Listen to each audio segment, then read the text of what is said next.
Let's talk about the fan fret system for a second. How did that come to play for you? Fan frets, they were invented by Ralph Novak in the mid to late 80s. Mm-hmm. The concept dates back even back to the Renaissance times. And I believe it went away when the sole producer of steel strings at that time died and took the formula with him. How we got involved was through the piano end of things. So I was getting requests for 5-string basses with a B string that would have richness and would have a tension and a tone that would match the other strings. Mm-hmm. Usually on a 5-string bass, it's like the 4 strings are like family.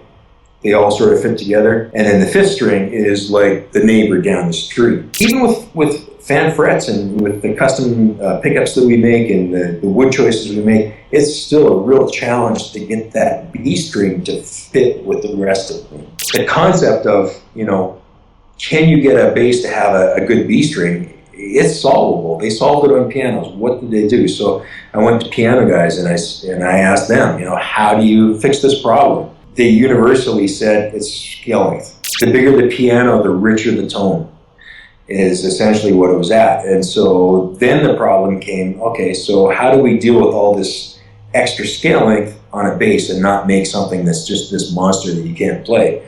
And so that's where the trail went cold for a while until I opened up this Guitar Player magazine and saw this fan fret Klein guitar built for Michael Hedges. So my hero, Steve Klein, built a guitar for my other hero, Michael Hedges, with this new technology called fan frets by Ralph Novak. And it was just like, eureka, that's how you do it.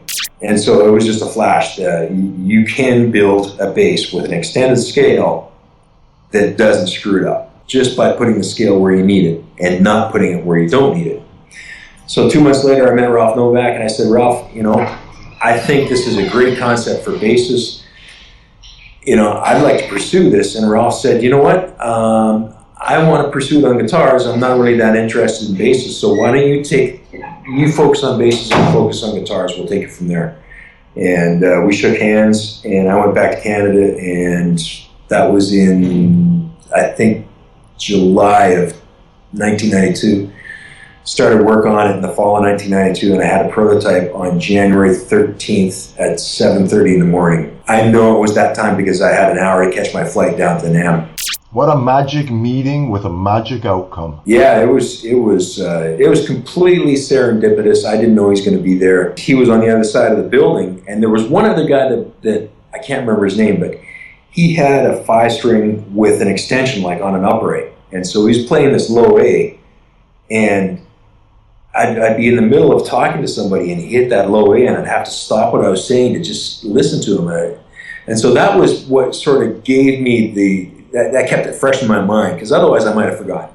That kept it fresh in my mind, and I made a beeline over to Ralph and talked to him about it because of that. Wow, that's amazing.